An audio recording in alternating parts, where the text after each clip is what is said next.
오늘 하나님 말씀은 출애굽기 16장 12절부터 20절까지 있는 말씀 함께 보시겠습니다.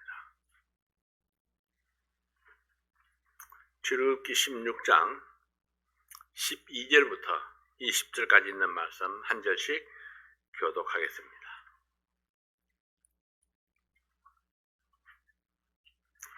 출애굽기 16장 12절입니다.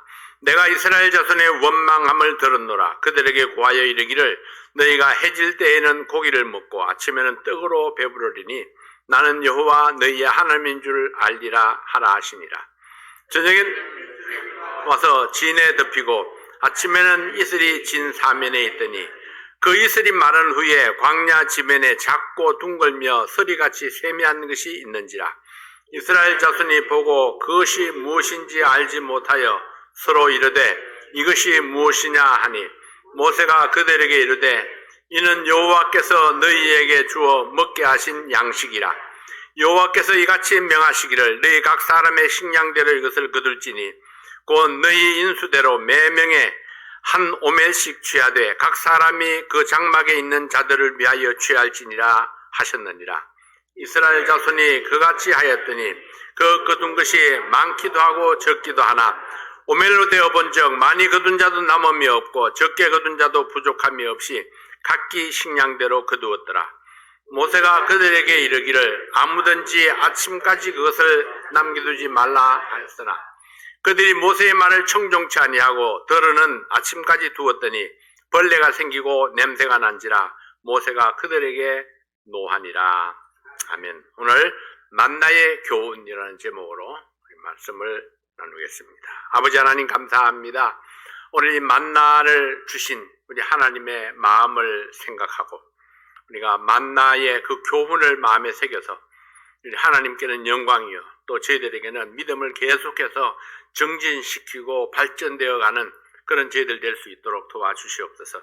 예수님 이름으로 기도하옵나이다. 아멘.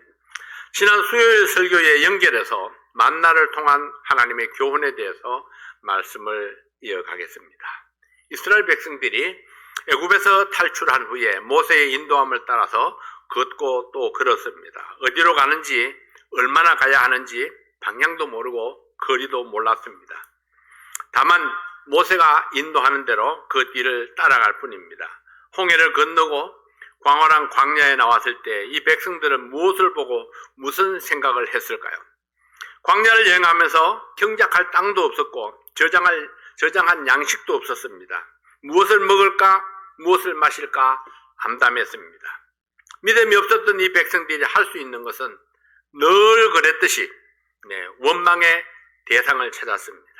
그들은 모세를 원망하며 먹고 살 걱정을 쏟아냈습니다. 그때 하나님께서 그들의 원망과 부르짖음을 듣고 응답해 주셨습니다. 그들의 원망하는 태도는 나빴지만은 그 백성들의 문제를 보고 듣고 또 해결책을 주셨던 것입니다. 염려하는 이스라엘 백성들에게 하나님께서 먹을 것을 공급해 주셨습니다. 매일 아침 저녁으로 만나와 메추라기를 보내주셨습니다. 백성들은 매일 필요한 양식을 거두어서 일용할 양식을 얻었습니다. 스스로 경작하지 아니했지만은 하나님의 은혜와 공급하심으로 40년을 하루같이 배부르게 먹고 살 수 있었습니다.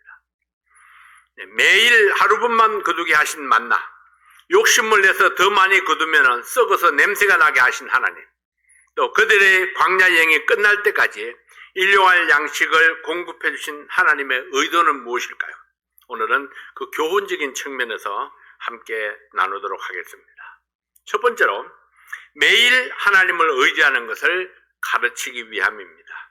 매일 하나님을 의지한다는 것은 매일 맞춤표가 찍어지고 매일 다시 시작하는 것입니다.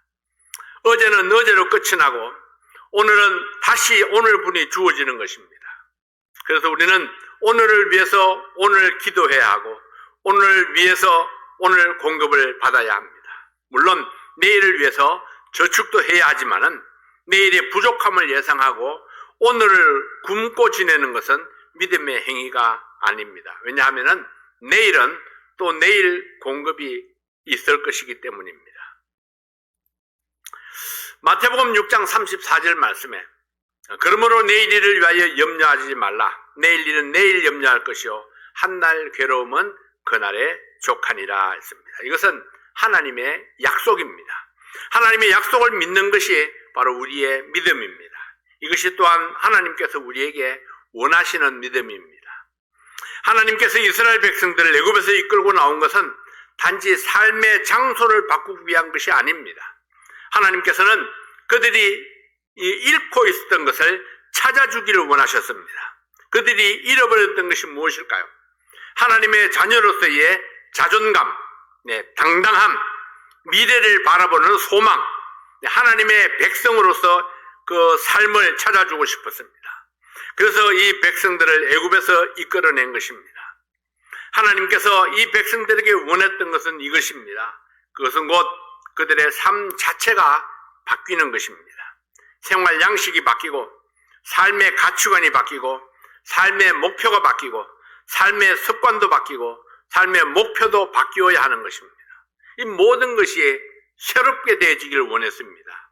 그들은 지금까지 애굽의 노예가 되어서 하나님을 잊고 살아왔었습니다.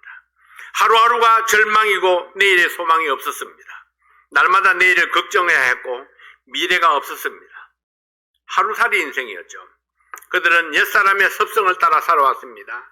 자기의 힘을 의지했고 자기의 행위를 의지했습니다. 노동의 목표를 달성하면은 먹을 양식을 구했고 목표를 달성하지 못하면은 굶어야 했습니다. 철저하게 자신의 행위를 의지할 수밖에 없었던 삶이었습니다. 그러나 이제 애굽을 벗어나서 하나님의 인도함을 받게 된 그들은 삶의 모든 것이 바뀌어야 하는 그런 시점에 이르렀습니다. 이제는 그들의 일한 대가로 먹고 사는 것이 아니고 하나님께서 주시는 은혜로 먹고 사는 그런 시대가 오게 된 것입니다. 하나님께서는 모든 것을 공짜로 값없이 주셨죠. 하나님께서 원하시는 것은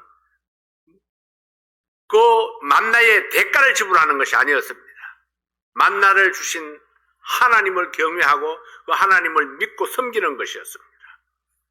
하나님께서 그들의 삶을 바꾸기 위해서 가장 기본적인 문제인 이 먹고 사는 문제부터 다루시는 것입니다. 매일매일 하나님께서 공급해 주시는 것으로 살 수 있도록 그렇게 하심으로 자기 중심의 삶을 버리고 하나님 중심의 삶을 살도록 가르치고 있는 것입니다. 그래서 출애굽기 16장 21절 말씀에 보면은 무리가 아침마다 각기 식량대로 거두었고 해가 뜨겁게 쪼이면은 그것이 쓰러졌더라. 사라져버립니다. 매일매일의 삶을 위해서 매일 아침마다 식량을 주셨고 그 식량을 필요한 대로 각인이 거두었습니다. 열심히 많다고 해서 많이 거둔다고 소용이 없습니다. 왜냐하면 열심으로 살라고 하는 것이 아니기 때문에 그렇죠. 하나님의 은혜로 사는 법을 가르치기 위한 것입니다. 주시는 것은 하나님께서 주셨고 거두는 것은 각자 자기가 거두었습니다. 내일을 위해서 저장하지 않았습니다. 내일 양식은 내일 또 주실 것이니까요. 우리의 필요를 채우시는 분은 하나님이십니다. 그리고 매일매일 하나님의 주심을 바라고 나가서 거두는 것은 우리들의 몫입니다. 그들은 하나님께서 주시는 만나를 매일 먹었습니다. 이것은 우리가 날마다 하나님의 말씀을 듣고 먹는 것으로 하루를 시작해야 된다는 교훈을 보여줍니다. 우리가 먼저 하나님의 나라와 하나님의 뜻을 구하면 하나님은 우리의 모든 필요를 공급해 주시겠다고 그렇게 약속을 했습니다. 하나님만 의지하는 성도, 하나님의 인도를 기꺼이 따르고 그 뜻대로 살고자 하는 자들에게 하늘의 축복이 있을 것을 가르쳐 주셨습니다. 이스라엘 백성들이 광야에서 매일 주시는 만나를 거두어 먹으면서 하나님을 의지했듯이 이제 우리는 매일 하나님의 말씀을 읽고 묵상함으로 하나님께서 주시는 그 약속의 말씀, 하나님께서 주시는 힘으로 살 수 있기를 원합니다. 만나를 통해서 우리에게 주시는 교훈. 두 번째는 물질에서 자유함을 가르치기 위함입니다. 인간은 본능적으로 소유욕이 강합니다. 그런데 이 소유욕을 절제하지 못하면은 이웃도 잊어버리고 하나님도 잊어버리고 오직 자기 이익만을 추구하는 사람이 되고 맙니다. 이런 의미에서 만나 규례가 의미하는 교훈은 재물에 대한 욕심을 버리라는 것입니다. 자, 출애굽기 16장 17절 18절 말씀에 보면은 이스라엘 자손이 그같이 하였더니 그 거둔 것이 많기도 하고 적기도 하나 오멜로 되어 본즉 많이 거둔 자도 남음이 없고 적게 거둔 자도 부족함이 없이 각기 식량대로 거두었더라. 딱 필요한 만큼만 거두었습니다. 욕심을 내지 않았다는 이야기죠. 많이 거둔다고 남지 아니하였고 적게 거둔다고 굶지 아니었습니다. 결국 인간이 소유할 수 있는 것이나 쓸 수 있는 물건은 한계가 있다는 것입니다. 야고보서 1장 15절 말씀에 보면은 욕심이 잉태한 적 죄를 낳고 죄가 장성한 적 사망을 낳느니라. 욕심 없이 사는 법을 하나님께서 가르치고자 하셨던 것입니다. 그래서 많이 거둔다고 해서 많이 저장할 수 있는 것이 아니었습니다. 딱 그날 필요한 만큼만 거둘 수 있다면은 우리가 욕심 부릴 일이 없습니다. 저장할 필요가 없습니다. 내일 신선한 것이 있는데 오늘 묵혀서 먹을 이유가 있겠습니까? 요즘도 그런 분들이 있기는 묵혀서 먹기를 좋아하시는 분. 물질에 대한 욕심은 우리의 마음속에 죄를 싹트게 합니다. 물질에 대한 욕심은 우리로 하여금 물질의 노예가 되게 합니다. 그러나 이 백성들은 욕심을 가질 이유도 욕심을 가질 필요도 없었습니다. 많이 가져도 썩어버리고 내일 필요한 것은 내일 또 주실 것이니까 욕심을 가질 필요도 없었고 물질로부터 완전히 자유하게 되었습니다. 하나님께서 가르치고자 했던 것이 바로 이것입니다. 물질로부터 자유하는 것. 모든 물질은 하나님께서 인간에게 선물로 주셨고 다스리고 사용하도록 주셨습니다. 그러므로 우리는 물질에 따라 우리의 삶이 바뀌는 것이 아닙니다. 우리의 삶의 목적에 따라서 물질을 사용할 수 있어야 합니다. 자, 그러므로 얼마나 많은 물질을 소유하느냐보다 더 중요한 것은 가진 물질을 어떻게 사용하느냐 하는 것입니다. 얼마나 많이 저장하느냐보다는 내게 있는 물질을 어떻게 무엇을 위해서 사용하느냐가 더 중요하다는 거죠. 그리스도인의 바른 믿음 생활의 시작은 예수 그리스도로부터 시작됩니다. 그러나 그리스도인이 승리하는 삶의 시작은 물질로부터의 자유에 있다고 할 수 있습니다. 돈 때문에 마땅히 해야 할 일을 하지 못한다든지, 돈 때문에 하나님께 드려야 될 시간을 가로챈다든지, 돈에 대한 욕심 때문에 하나님께 당연히 드려야 될 11조를 드리지 못한다면 결국 우리는 승리하는 믿음 생활을 살지 못할 것입니다. 우리가 어떻게 돈에 대해서 자유할 수 있을까요? 하나님 말씀의 가르침을 기억해야 합니다. 출애굽기 16장 17절 18절 말씀을 다시 한번 봅니다. 이스라엘 자손이 그같이 하였더니 그 거둔 것이 많기도 하고 적기도 하나 오멜로 되어 본즉 많이 거둔 자도 남음이 없고 적게 거둔 자도 부족함이 없이 각기 식량대로 거두었더라. 결국 우리는 내게 필요한 만큼만 내 것이 될 수 있고 내가 사용하는 만큼만 내 것이라 할 수 있습니다. 그래서 부자도 하루에 5끼 먹는 게 아니고 가난한 사람도 가난해서 하루에 1끼 먹지는 않습니다. 물론 그런 나라도 있죠. 그런 가난한 나라도 있지만은 부자라고 해서 항상 너무 많이 먹기 때문에 성인병들이 많이 생기잖아요. 옛날에 쌀밥이면 최고였습니다. 근데 요즘 쌀밥을 잘 안 먹잖아요. 옛날에는 보리밥은 쳐주지도 않았습니다. 보리밥, 무밥, 잡곡밥, 나물밥, 지겹도록 먹었습니다. 좋아서 먹었던 사람 아무도 없습니다. 할 수 없이 배가 고파서 어쩔 수 없이 먹었던 음식들입니다.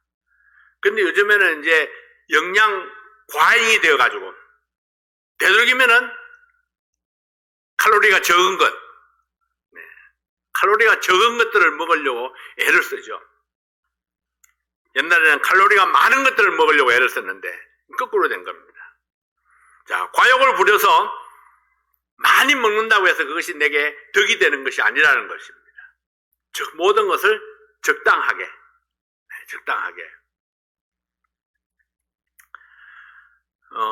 얼마 전에 그저께 뉴스를 보니까 그런 이야기를 하더라고요. 요즘에 비타민 A를 많이 먹어서 간에 손상을 입어서 병원에 오는 사람이 많아졌다. 이런 이야기를 합니다. 왜 비타민 A를 사람들이 많이 먹느냐? 이제 홍역이 미국에 이렇게 돌고 있잖아요. 그래서 누군가가 홍역에는 비타민 A를 먹어야 된다. 이렇게 유튜브에도 광고를 한 겁니다. 그래서 홍역에 걸리니까 비타민 A를 열심히 먹은 거예요. 그러니까 홍역은 낫지 않고 간이 손상을 입은 겁니다. 그래서 간 때문에 병원에 와서 입원을 하게 되는 거예요. 비타민 A를 많이 먹으면 왜 안 됩니까? 비타민 A는 필요한 양 이상이 넘어가면 축적이 되어버립니다. 그리고 간에 부담을 주게 되죠. 백해무익 도움이 안 된다는 겁니다. 비타민 A는 특별하게 먹지 않아도 우리 몸속에 충분히 이 자급자족이 된다고 그래요. 비타민 C하고는 다른 이야기입니다. 비타민 C는 많이 먹으면 흘러 넘치지만은 비타민 A는 전혀 그렇지는 못하죠.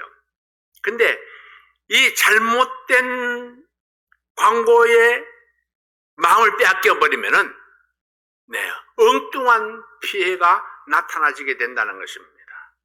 그래서 우리는 모든 것이 적당한 것이 좋습니다. 먹는 것도 적당하게, 모든 것을 적당하게 하는 것이 좋죠. 그래서 어떤 사람들은 운동을 과하게 해서 문제가 생기는 사람들도 많이 있습니다. 특히나 연세가 많아지면은 운동을 적정선에서 해야 되는데 이게 많이 하면 좋은 줄 알고 많이 하니까 몸이 점점 망가지는 겁니다. 자, 모든 것을 적당하게. 하나님께서 이 만나를 통해서 이스라엘 백성들이 가르치고자 했던 것이 무엇입니까? 적당하게 하라는 거죠. 적당하게 먹고. 그래서 과욕을 부려서 많이 거두어 두었던 것은 벌레가 생기고 냄새가 나서 결국은 버려지게 되었습니다. 하나님께서는 만나를 통해서 물질로부터의 자유를 가르쳐 주셨습니다. 내게 필요한 만큼만 내 것이다 하는 거죠. 내게 필요한 만큼만 내 것이다. 물론 어떤 사람은 많이 필요할 수도 있습니다. 많이 필요한 사람은 많이 필요한 만큼이 자기 것이겠죠. 자, 세 번째로는 날마다 베푸시는 하나님의 은혜를 가르치기 위함입니다. 만나는 단지 배고픔을 해결해 주는 음식이 아닙니다. 만나는 하나님의 은혜와 사랑을 실체적으로 보여주는 결과였습니다. 매일 만나를 먹는다는 것은 매일 하나님의 은혜 속에 살았다는 것입니다. 이스라엘 백성들은 매일 만나를 거두면서 만나를 주시는 하나님의 은혜를 생각하고 감사했습니다. 근데 세월이 지나면서 받는 것이 익숙해지자 만나의 실증이 나기 시작했습니다. 기본적인 필요 충족이 당연하게 생각되기 시작했습니다. 하나님의 은혜가 당연했고 하나님의 공급이 당연시 되었습니다. 그래서 결국은 만나를 박한 식물이라고 폄하하기 이르게 됩니다. 만나가 더 이상 선물이 되지 못했고 은혜가 되지 못했고 축복이 되지 못했습니다. 자, 이와 같이 하나님의 말씀이 은혜가 되지 못하면은 하나님과의 친밀한 관계에 금이 가게 됩니다. 친밀한 관계가 깨어지면은 자연스럽게 그 다음에 나오는 것이 원망과 불평이 고개를 들게 됩니다. 원망과 불평은 우리를 하나님 앞에 세우지 못합니다. 이것은 불행하게도 죄라는 고질적인 병으로 발전합니다. 그리고 하나님의 은혜로 되어진 일들을 자신의 능력과 노력의 결과로 돌리는 잘못을 범하게 됩니다. 만나는 하늘에서 내려오는 하나님의 축복입니다. 이 세상 어디에서도 구할 수 없는 하나님의 고유한 축복이요 공급입니다. 하나님께서는 매일 아침마다 만나를 주신 이유가 무엇입니까? 날마다 베푸시는 하나님의 은혜를 날마다 기억하도록 가르치기 원했던 것입니다. 만나를 볼 때마다, 만나를 먹을 때마다 하나님께서 나에게 주신 은혜요 축복이다. 내가 아무것도 하지 않았지만은, 내가 경작하지 않았지만은, 그러나 하나님께서 매일 하루도 빠짐없이 매일 이 만나를 나를 위해서 내려주시는 것입니다.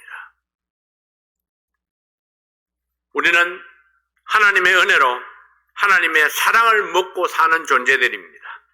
하나님의 사랑으로 살면서도 하나님의 은혜를 망각한다면 하나님은 더 이상 우리의 삶 속에 함께하지 아니하십니다. 오늘도 우리가 살아 숨쉬고 있는 것은 하나님의 은혜 때문입니다.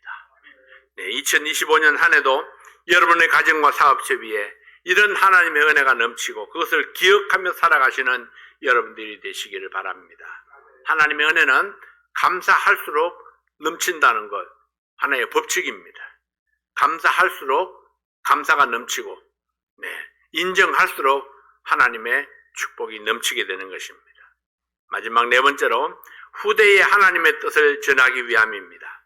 하나님께서는 항아리에 만나를 담아서 간직하도록 말씀하셨습니다. 출애굽기 16장 32절 34절 33절 말씀에 보면은 모세가 가로되 여호와께서 이같이 명하시기를 이것을 오멜에 채워서 너희 대대 후손을 위하여 간수하라. 이는 내가 너희를 애굽 땅에서 인도하여 낼 때에 광야에서 너희에게 먹인 양식을 그들에게 보이기 위함이니라 하셨다 하고, 또 아론에게 이르되 항아리를 가져다가 그 속에 만나 한 오멜을 담아 여호와 앞에 두어 너희 대대로 간수하라. 너희 후손을 위하여 간수하라. 이것이 광야에서 먹인 양식임을 알게 하라는 것입니다. 광야는 어떤 곳입니까? 농작물 경작이 안 되는 곳, 머물러 살 수 없는 곳, 약속의 땅을 향해서 지나가는 길, 이것이 광야입니다. 어떤 길? 지나가는 길입니다. 이런 광야를 지나는 40년 동안 만나를 주어서 먹인 것은 이 백성들의 그 생명이 하나님의 공급으로 살아날 수 있었다는 것을 가르칩니다. 후대에 살아갈 그 후손들이 그 항아리 속의 만나를 보고 하나님의 은혜를 기억하도록 하기 위함입니다. 하나님 앞에 나아갈 때마다 만나를 주신 하나님, 날마다 은혜를 베푸신 하나님을 잊지 않도록 가르치기 위함입니다. 이것은 만나 자체보다는 만나를 주신 하나님을 상기시키기 위한 것입니다. 그리고 성도들의 마음속에 하나님의 은혜를 소중히 하는 마음을 갖도록 하기 위함입니다. 하나님께서 우리에게 남겨주신 만나는 하나님의 말씀입니다. 하나님께서는 우리의 선조들을 통해서 보존된 성경을 물려주셨습니다. 우리는 이 성경을 통하여 하나님께서 수천 년 동안 역사하신 은혜와 축복을 발견했습니다. 그래서 하나님께서 어떻게 축복하시고 어떻게 역사하셨는가를 자세하게 기록해 놓은 책이 바로 이 성경책입니다. 우리는 이 성경을 통해서 복음을 깨닫고 구원에 이를 수 있었습니다. 우리는 이 성경을 통해서 우리의 후손들에게 계속해서 복음이 전해지기를 소망합니다. 이 말씀이 박한 식물이 되느냐 꿀 같은 식물이 되느냐 우리 각자의 몫입니다. 말씀은 수천 년을 지나오면서 한결같았습니다. 변질되지 않을 뿐만 아니라 발전하지도 않습니다. 처음부터 말씀은 완전했기 때문입니다. 변하는 것은 우리의 입맛입니다. 때로는 입이 깔깔하고 무엇을 먹어도 맛이 없습니다. 때로는 입속에 넣는 것마다 소태같이 쓰다 그렇게 이야기를 합니다. 이것이 음식 문제일까요? 입이 문제입니다. 항상 음식은 똑같은 음식인데 내 입 때문에 때로는 쓰게 느껴지고 때로는 깔깔하고 음식이 맛이 없습니다. 서서히 변질되어 갔습니다. 하나님의 말씀은 완전 식품입니다. 근데 그 하나님의 말씀을 박한 식물이라 맛이 없다고 느껴질 때에 내 입맛이 변했구나 하는 사실을 깨달을 수 있어야 됩니다. 하나님 말씀이 내게 축복이 되지 않을 때에 그때 내 입맛이 지금 변하고 있구나 하는 것을 깨달아야 된다는 것입니다. 말씀이 변하는 게 아니라면은 내 입맛이 변하는 거죠. 아무리 좋은 음식이라도 정기적으로 균형 있게 먹지 아니하면은 건강을 유지할 수 없습니다. 우리에게 꼭 필요한 것이 하나님의 말씀이요. 하나님의 말씀은 매일매일 일정하게 섭취해야 된다는 사실을 가르치기 위해서 만나를 보존하라 말씀하셨습니다. 사랑하는 성도 여러분, 시대는 변했어도 하나님의 말씀은 여전합니다. 오늘도 우리를 향한 하나님의 뜻은 매일매일 하나님께서 주시는 말씀을 받아 먹고 그 말씀으로 인해서 건강하고 힘을 내서 승리하는 삶을 살라는 것입니다. 무엇이 승리하는 삶입니까? 하나님을 찬양하는 삶이 승리하는 삶입니다. 하나님 때문에 기뻐하고 감사하는 삶이 그게 승리하는 삶이에요. 돈을 많이 버는 것이 승리하는 삶이 아닙니다. 하나님 때문에 기뻐하고 감사할 수 있다면은, 내가 하나님의 말씀을 사모하는 마음으로 살 수 있다면은 그것이 바로 승리하는 삶입니다. 그래서 우리의 행복은 외부에 있는 것이 아니고 내 마음속에 있다고 하는 것이 바로 그것입니다. 내가 만족하면은, 내가 기뻐하면, 내 마음속에 감사가 있으면은, 그러면은 그것이 나를 행복하게 하는 것입니다. 사랑하신 여러분, 만나는 매일의 양식입니다. 매일 하나님의 말씀을 읽고 묵상함으로 하나님이 예비하신 축복과 능력이 우리의 삶의 승리의 결과로 나타날 수 있기를 바랍니다. 그래서 만나가 주신 교훈을 생각하면서 우리가 하나님 말씀이 내 삶 속에 어떤 역할을 하고 있는가, 하나님 말씀이 내 삶 속에 어떤 가치를 가지고 있는가를 다시 한번 생각하면서 말씀이 주는 그 놀라운 능력, 그 위에 그 말씀을 주신 하나님의 은혜를 생각하는 그런 저희들이 될 수 있기를 원합니다. 기도하겠습니다. 아버지 하나님 감사합니다. 오늘도 주님께서 우리와 함께 하시고 우리에게 주신 말씀으로 인해서 우리 마음속에 만족과 기쁨이 있습니다. 아버지 하나님, 매일매일 만나를 주신 하나님께서 매일매일 우리에게 하나님의 말씀을 주셨습니다. 우리가 말씀을 읽고 듣고 묵상함으로 우리의 하나님께로부터 힘을 얻고 복을 받아서 하나님의 영광을 나타내게 도와주시고 또 하나님 앞에 쓰임받는 저희들의 삶이 되도록 도와주십시오. 뿐만 아니라 내가 주님 때문에 기뻐하고 감사하며 또 행복을 누리는 저희들 될 수 있도록 도와주시옵소서. 오늘도 사랑하는 성도들 어디에 있든지 하나님께서 건강하게 붙들어 주십시오. 또 그 마음속에 기뻐하고 감사하는 그런 순간순간들이 되도록 도와주시옵소서. 예수님 이름으로 간절히 기도하옵나이다. 아멘.